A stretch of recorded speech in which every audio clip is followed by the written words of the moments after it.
মনে অঙ্কটি এক ব্যক্তি 15 টাকায় 12টি ডিম ক্রয় করে, 14 টাকায় 10টি ডিম বিক্রয় করলে লাভ বা ক্ষতি কত হবে? এক্ষেত্রে লাভ বা ক্ষতি খুব সহজে আমরা শর্টকাট নিয়মে বের করবো। দেখো কীভাবে বের করবো?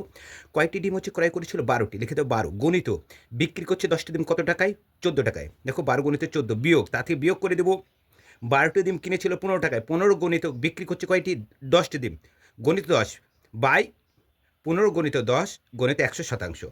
গুণ করে দাও, গুণ করলে হবে 168 বিয়োগ 150 বাই 150 গণিত 100%। আর বিয়োগ করবো, বিয়োগ করলে হবে দেখো এখানটা 18 বাই 150 গণিত 100। শূন্য শূন্য কাটা, 5 দিই, 5 দুয়ে 10, 3 5 15, 3 একে 3, 3 6 18 সমান 3 6, এই দেখো পড়ে আছে 6 আর 2, 6 আর 2 গুণ করলে 6 দুগুণে 12%। এক্ষেত্রে দেখো যেহেতু প্লাস এসছে লাভ হবে, ওটা হচ্ছে অপশান বি নম্বরে। আজ এই পর্যন্ত, পরে ভিডিওতে আবার দেখো।